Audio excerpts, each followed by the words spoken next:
आज की इस क्लास में मुताला करेंगे बच्चों हमारी दरसी किताब जान पहचान के सबक नंबर 3 का। और इस सबक का उन्वान है नेकी और बदी। बच्चों एक नज़्म है और इस नज़्म को मशहूर शायर नज़ीर अकबर आबादी ने लिखी है। सबक को मैंने 3 हिस्सों में तकसीम किया है। पहले हिस्से में हम नज़ीर अकबर आबादी की ज़िंदगानी के हवाले से और तर्ज तहरीर की खसूसियात के हवाले से मालूमात हासिल करेंगे। दूसरे हिस्से में हम नज़्म का मुताला करेंगे और तीसरे हिस्से में हम नज़्म से मुताल्लिक़ दरसी किताब में दिए गए सवालातों की मश्क करेंगे। तो हम शुरू करते हैं नज़्म का पहला हिस्सा, जिसका उन्वान है नज़ीर अकबर आबादी। यहाँ हम नज़ीर अकबर आबादी की ज़िंदगानी के हवाले से और तर्ज तहरीर के हवाले से मुख्तसर मालूमात हासिल करेंगे। बच्चों नज़ीर अकबर आबादी उर्दू अदब का बड़ा नाम है। बड़े शोरा के अंदर आपको शुमार किया जाता है, लेकिन बड़े शोरा में आपको आपकी वफ़ात के बाद जब आपकी शायरी को देखा गया, आपकी शायरी को परखा गया, उसके बाद शुमार किया गया है। आपकी शायरी बहुत अजीब व गरीब शायरी मानी जाती थी, अलग अंदाज की शायरी आपके दौर के अंदर मानी जाती थी। आपका नाम वली मोहम्मद था और नज़ीर आप तखल्लुस इख्तियार करते थे। अकबराबाद से निस्बत की वजह से आपके नाम के साथ अकबराबादी जोड़ दिया गया था। नज़ीर आपका तखल्लुस था। नज़ीर तखल्लुस और शायर बेनज़ीर। बच्चों बेनज़ीर इसलिए कहा जाता है आपको क्योंकि आपके जैसा शायर या आपके ज़मरे का शायर जो आपकी ऐसी शायरी करे ना तो आपसे पहले पाया गया और ना ही आपके दौर के बाद आज तक कोई पैदा हुआ है। आपका दौर वो था जब मीर तकी मीर शायरी के जलवे बिखेर रहे थे। आपकी गज़लें मशहूर थीं, दूसरे शोरा भी गज़लों और कसीदों में हाथ आजमा रहे थे, लेकिन आपने गज़लों से कसीदों से अलग हटकर अपनी एक अलग राह निकाली, अपनी एक नई राह निकाली और वो राह गई नज़्म की तरफ। नज़्म भी कोई आम नज़्म नहीं, आपने अपनी नज़मों को अवाम से जोड़ दिया, आम इंसान की ज़िंदगी से जोड़ दिया।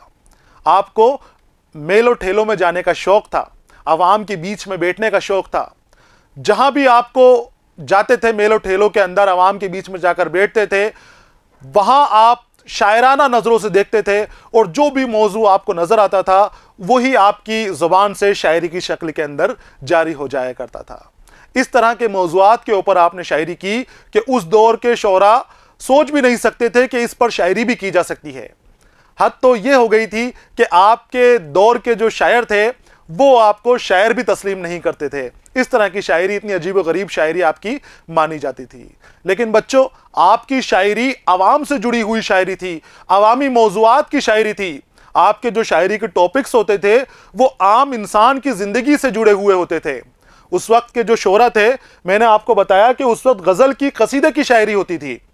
गज़ल और कसीदा नवाबों को, बादशाहों को, राजाओं को खुश करने के लिए लिखे जाते थे, उनसे इनामात और ओहदे मनसब हासिल करने के लिए लिखे जाते थे और उसी के अंदर वो अपने उस वक्त के शोरा अपनी मुआशी ज़रूरियात पूरी करते थे।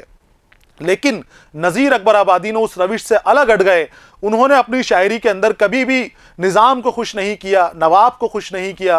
वो अपनी शायरी बादशाहों और शहंशाहों के लिए नहीं लिखते थे, उनकी शायरी थी आम इंसान के लिए। इसीलिए आपको अवामी शायर का खिताब दिया गया है, अवामी शायर आपको कहा जाता है।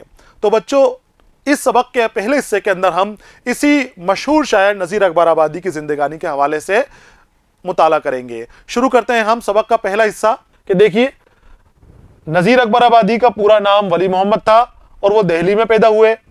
अपने ख़ानदान के साथ आगरे में आकर बस गए। 1740 में आप पैदा हुए थे और 1830 में आपका इंतकाल हुआ था। फालिज की वजह से आपका इंतकाल हुआ था। नज़ीर अवामी शायर थे। उनकी शायरी में हिंदुस्तानी माहौल की अक्कासी की गई है। जब आप नज़ीर अकबर आबादी की शायरी पढ़ोगे ना तो आपको नज़र आ जाएगी कि किस तरह की आप शायरी करते थे। जो हिंदुस्तानी मज़ाहिब से जुड़े हुए हैं, मज़ाहिब से जुड़ी हुई अक्कासी करने वाली नज़में हैं, वो आपने बहुत खूबसूरत लिखी हैं। चाहे वो हिंदू मज़हब की अक्कासी करने वाली नज़में हो, चाहे वो मुस्लिम मज़हब की अक्कासी करने वाली हो, या वो सिख मज़हब के मुतालिक नज़में हो, आपने हर तरह की नज़में लिखी हैं, हर तरह के मौज़ूआत का उसमें इस्तेमाल किया है। उन्होंने यहाँ के मौसमों, मेलों, त्योहारों और इंसानी ज़िंदगी के मुख्तलिफ पहलुओं पर बहुत सी नज़में लिखी हैं। सामने के मौज़ूआत को सीधी सादी ज़ुबान में बयान करना नज़ीर की बहुत बड़ी खूबी है।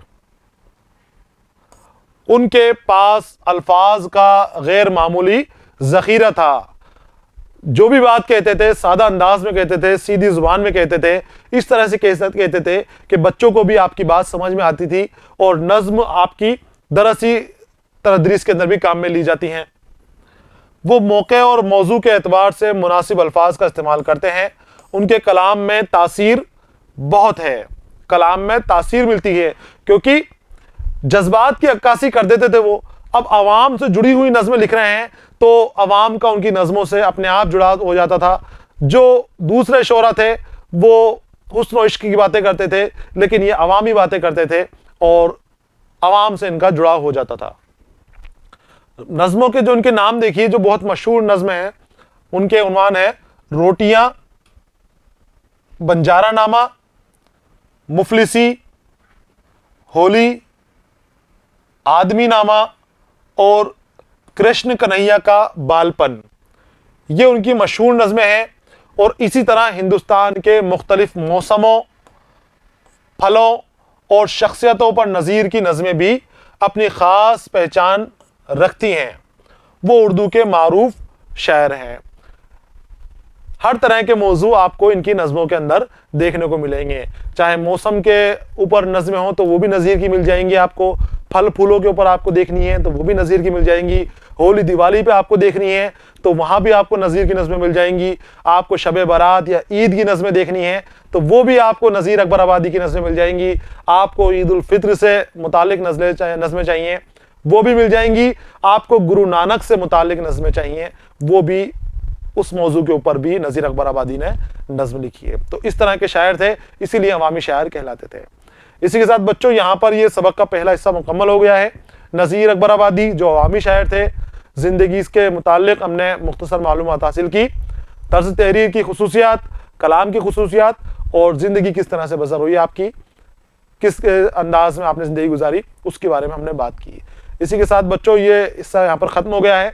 अगले हिस्से के अंदर हम सबक का मुताला करेंगे, नेकी और बदी के अंदर नज़ीर क्या पैगाम देना चाहते हैं हमें, उसके बारे में बात करेंगे हम। तब तक के लिए इजाज़त दीजिए, पढ़ते रहिए, खुश रहिए, अलविदा।